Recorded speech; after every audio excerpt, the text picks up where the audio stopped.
All right, welcome back to this wonderful channel where we'll bring you back-to-back update and information as it is hot. Don't touch the dial, just stay there. As it is hot now, information will be say day for my table. Be say the court don't order the DSS make the grant Mazi Nnamdi Kanu access to his medical records, and of some of these things self are not even something that should be taken to court. These things are normal things that should be done by the DSS. But African government, African politicians, Nigerian politicians, when they are doing things with you, they do it with all bitterness. That's a color of some African men. They do it with bitterness with you, as if you had something special with them, instead of just following just simple protocols and order. In America, places like America, even if you stole, even if you are an armed robber, whatever you have done, there are some things they will still, give you opportunity to some things as a human being. Even if you will be hanged the next day, there are still some opportunities that are given to you. But here in Nigeria, people will be doing things to you as if they have a personal beef with you. Meanwhile, make we go into that information. Make I bring you the full details of that information. They say the Federal High Court sitting in Abuja on Thursday ordered the Department of the State Service (DSS) to grant the detained leader of the indigenous people of Biafra, Mazi Nnamdi Kanu, access to his medical records. The court, in a judgment that was delivered by Justice Binta, Nyako, held that objections the security agencies raised against Kanu's request lacked merit. It held that Kanu was constitutionally entitled to have access to both the record he requested for and medical doctors of his choice. Nevertheless, Justice Nyako held that the independent medical examination of Kanu by his personal physician should be supervised by the DSS, with the entire process recorded and sealed for security purposes. The judgment followed a suit that the embattled IPOB leader filed through his team of lawyers led by Professor Mike Ozekwome-San. Specifically, Kanu had in the suit marked the FHC/ABJ/CS/2341/2022, said he would need his doctors to conduct an independent examination to ascertain his actual state of health.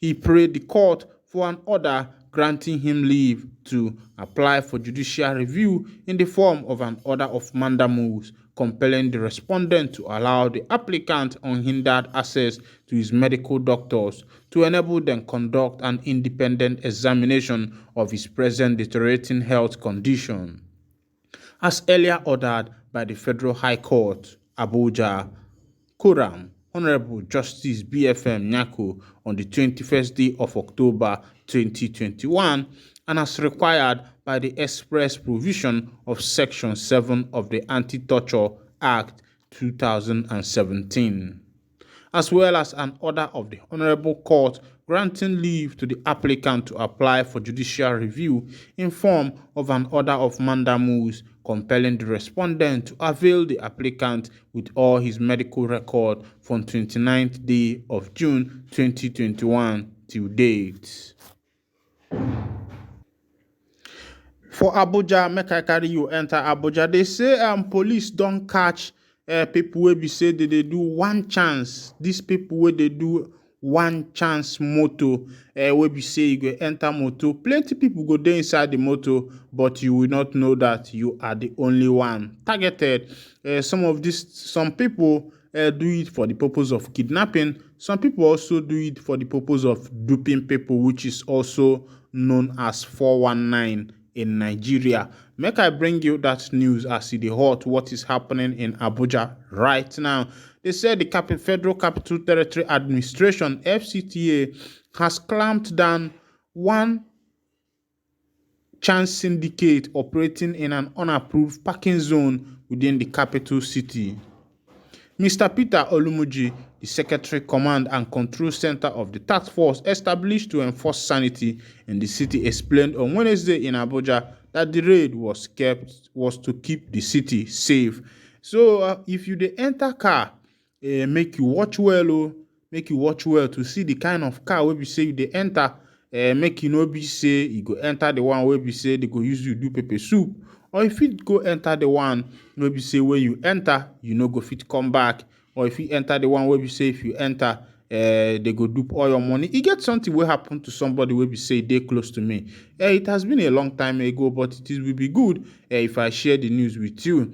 This woman was a teacher. She's still a teacher now, but that year she was going from Lagos to Anambra State. So getting to Lagos Park, as he was entering a vehicle to go to Lagos, to go to Park, Anambra Park, he met with these people, that started talking about having dollars and the rest of them. So unfortunately for her, she complied, and some of these things is out of greediness. How they will change the dollar, how they remove the jazz that was on the dollar. That the boy said that he took the dollar from his master. And upon that, they started finding means. And this woman left her travel and joined these people to find means on how to remove the cost on the bag of dollar that the young man, said he was carrying. Unfortunately for her, not knowing that these people were 419ers. So as they started looking for money, they took them to a native doctor.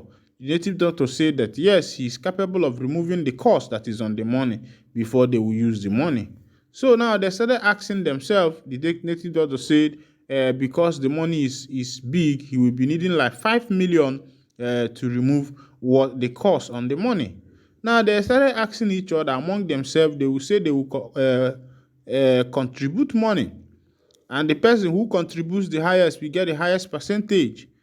And the woman, not knowing that she is the victim of that particular situation, told them that she has bulk of money, about 800,000 naira. That was how she went home, took this 800,000 naira to these people. At the end of everything, they gave her a bag to carry home. And when she went home, they told her not to open the bag for 1 week, that after 1 week, she should open the bag. And after 1 week, she opened the bag. Lo and behold, my wonderful people, what was stacked in that bag was carton.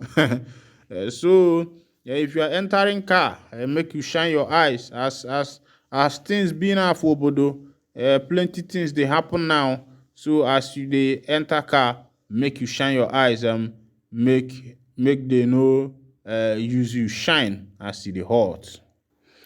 Another information wey be say they enter my table now. This one they happen for Enugu Obodo. They say the governor of Enugu State, Peter Mba, has deployed soldiers to demolish property belonging to retired Assistant Controller General of Immigration.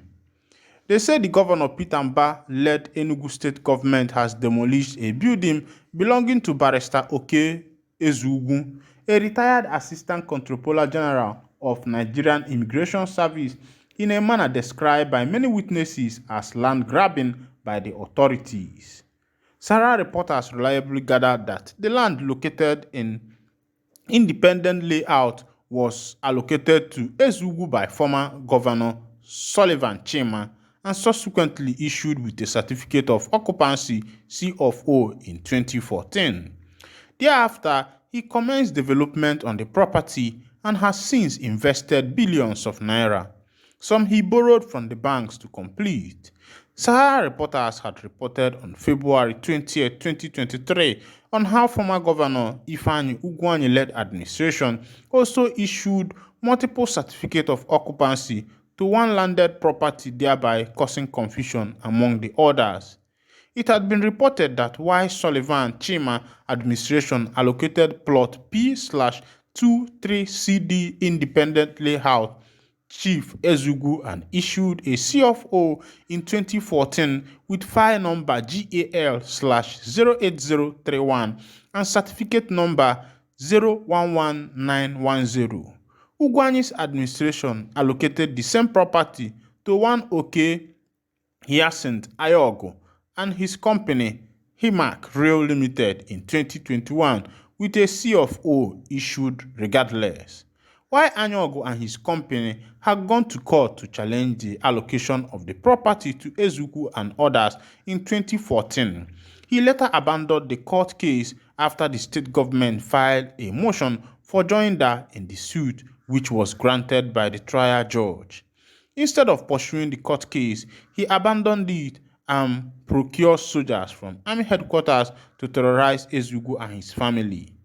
After the Economic and Financial Crime Commission arrested him for trespassing on the property, he waited until Governor Peter Mbah was inaugurated as governor of Enugu State. Having allegedly invested heavily in Mbah's campaign, it was time for Governor Mbah to reward him. Sahara reporters gathered that Governor Mbah, through the State Capital Territory Development Authority (ECTDA), on July 14, 2023, went and marked Ezeugu's house for demolition. They gave him 48 hours to remove the house, despite the matter still pending in court. It was gathered that the said Hyacinth Ayogo, an ally of the secretary to the Enugu State government, Professor Chidiebere Onya, came to Ezeugu's house on Monday, July 17, 2023, with soldiers from Abuja and officials of ECDDA, who reportedly manhandled his workers and carted away CCTV cameras that captured their brutality and 400,000 mAh power bank. They were said to have also brutalized the retired immigration officer, Barrister Ezeugu, and his phones taken away. However, SSG Onya was contacted, and after having a meeting with the parties on Monday in his office, he reportedly directed the ECTDA, which he supervised, to demolish the property. A video of the demolition seen by Sahara reporters on Tuesday afternoon shows soldiers coordinating off the street and fence of the retired immigration officer's house, joined by mobile policemen said to have also come from Abuja, while an excavator was pulling down part of many buildings. The fence and the gate of the house had already been pulled down at the time of the filing this report, while excavators were making frantic effort to pull down the buildings. My people, now don't see as it happen. The matter will be say for Nigerian politics no be here. One person go issue certificate, the other person go come in and know the certificate and give another person the certificate, and which is not supposed to be so, because this thing is the government of wickedness, politics of wickedness, and that is why they are against people like Mazi, Nnamdi Kanu, who has been saying the truth all this while, because these people don't want to hear the truth. They don't want to hear the real thing, the right thing, and do the right thing that they are supposed to do. Meanwhile, I'll be winding down the curtain here. And if this is your first time of joining us on this wonderful channel, what are you waiting for? It's a cozy and cool afternoon in Obodo. Kindly subscribe to our channel. Thank you.